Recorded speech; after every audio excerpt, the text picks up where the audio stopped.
increasingly you hear chatter and maybe see articles written oftentimes by psychologists and philosophers, whether they really by both atheists and theists, discussing on what has been coined the meaning crisis. The meaning crisis. John Vervaeke, a cognitive psychologist and a philosopher, he's a professor at the University of Toronto. I don't believe he doesn't describe himself as a believer in God. He's got a popular YouTube channel. It's called Awakening from the Meaning Crisis.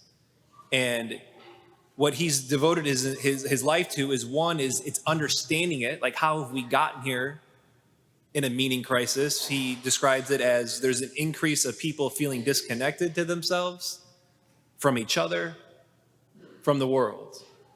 And it manifests itself through the increased suicide rates that we see, hopelessness, the mental health crisis that we're in, manifested, I think, of what you see in Pennsylvania yesterday.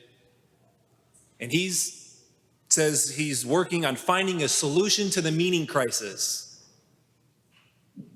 You may be familiar with the name Viktor Frankl.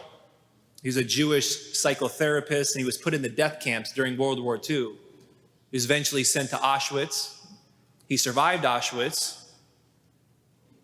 And when he was in the death camps, he noticed, as he observed, continuing, of course, as a psychotherapist, observing, and he noticed that people responded to all the horrors that take place in a death camp. People responded in one of three ways. He said, first, there was a group of people that they turned brutal. They turned evil.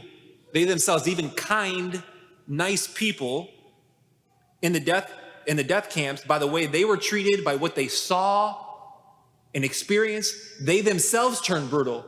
They became brutal to other prisoners. He said a second group of people, he said a lot of people, just gave up hope. And he said a lot of times some people just curled up in a ball and died.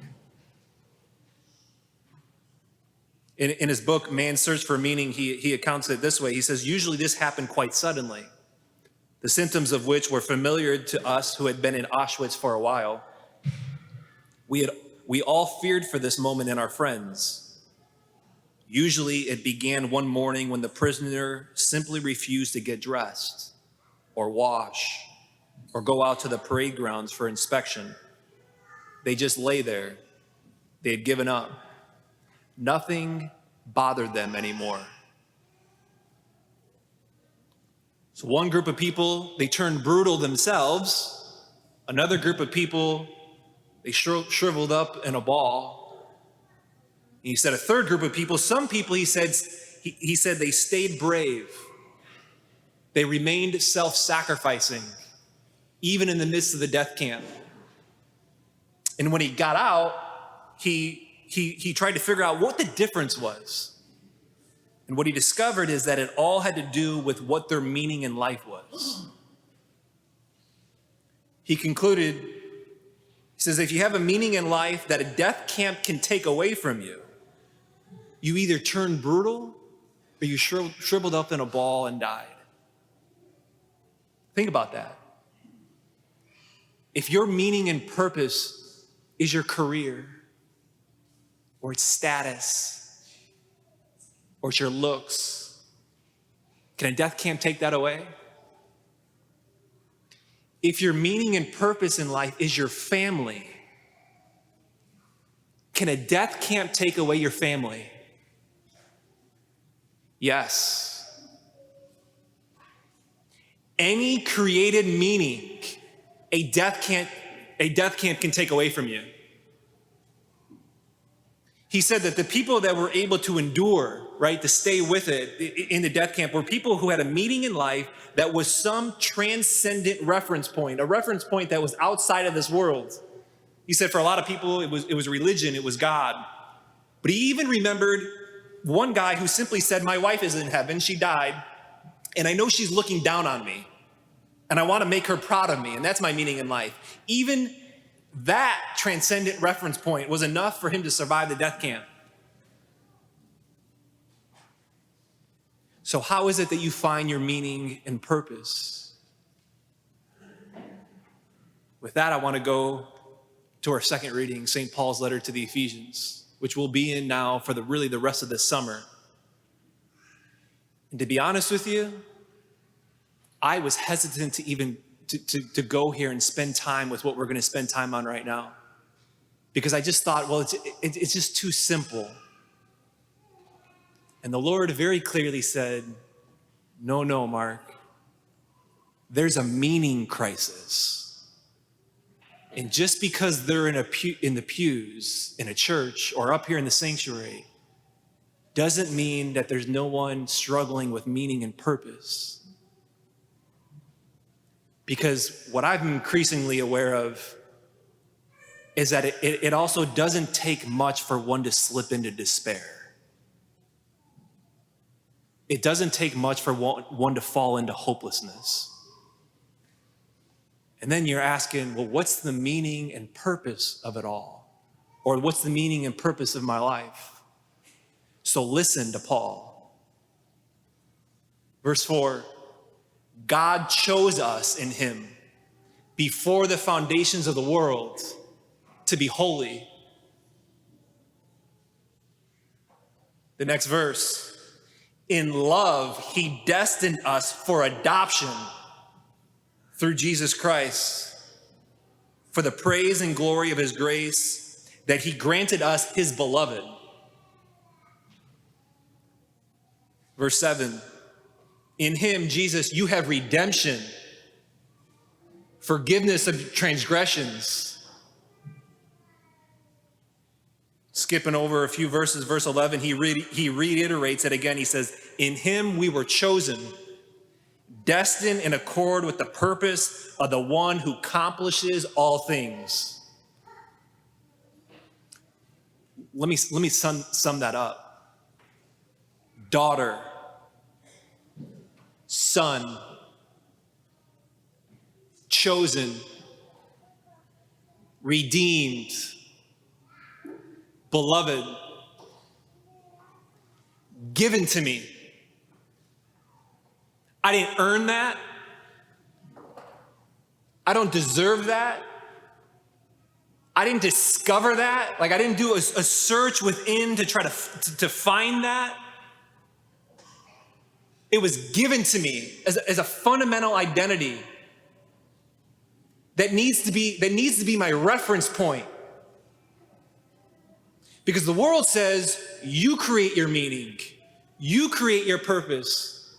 A phrase that we continue to hear, I would say we've heard more so in the last 10 years, 5 years, increasingly the last couple years, is the way that you find your purpose is that you look within. You discover it. That's not the Christian understanding, and it will eventually lead to a meaning crisis. Because once we have the meaning and purpose in our life, right, in our head that we've created, whether that's to get good grades, so as to get into the good college, so as to get the good job and make the money and to live in whatever area that is, or it's career, status, or even if it's family. And if I even live subconsciously that way, when someone stands in the way of it, or it gets hard, or the suffering comes, or maybe it doesn't happen, or the divorce happens, or maybe like the marriage doesn't happen, or the kids don't come. What happens is you turn brutal, or you can shrivel up in a ball. So let the scriptures, let God inform you on what your meaning and purpose in life is.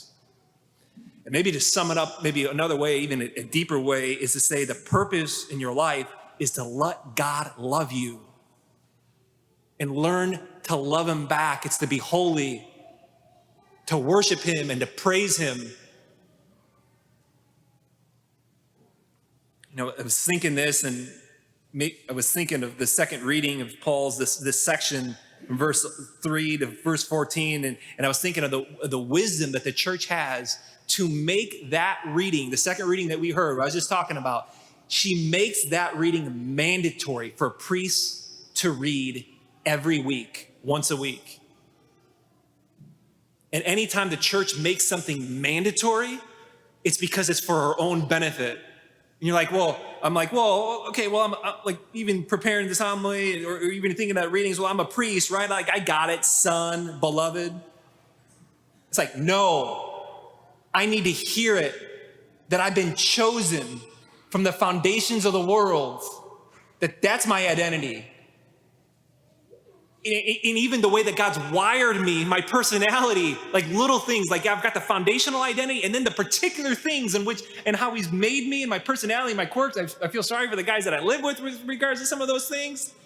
But specifically, then a particular, that he wants me here and everything that I possess here at Notre Dame to be a pastor for you all at this current time.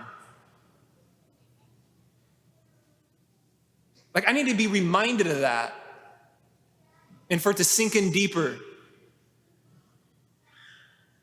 You know, it's why on Thursday I was talking on the phone with a gentleman whose wife had just died, whose funeral I was going to be celebrating the next day, so on Friday. And in the course of, you know, the time on the phone, ministering to him and planning for the funeral, at the end of the conversation, he just simply said, at the end, he said, "We're blessed to have you here, Father Mark." And him just saying that, it just pierced me. And I was like, I was fighting back tears there as I was hanging up the phone with him. And it was if you're chosen like to be here. And usually when I have that sort of like emotional reaction for something just simple like that, it means that I've been operating too much from a spot of thinking that my meaning and purpose is something like being successful. And love pierced me then. Unless the infinite, transcendent God becomes our reference point, we are missing out on the meaning and purpose of our life. And one cannot live a flourishing life. What's your meaning in life? What's your purpose in life? What's your reference point? Like, truly, what's your reference point? Is it him? Like, really him? That I live that way, I think that way, I operate that way. Just close maybe with the gospel. We hear Jesus summoned and sent out the 12 to preach and to heal the sick. There is a meaning crisis today, and it's causing us to be sick. A lot of times that results in either becoming brutal ourselves and becoming evil and hateful, and we saw that again yesterday, or in losing hope and crawling up in a ball.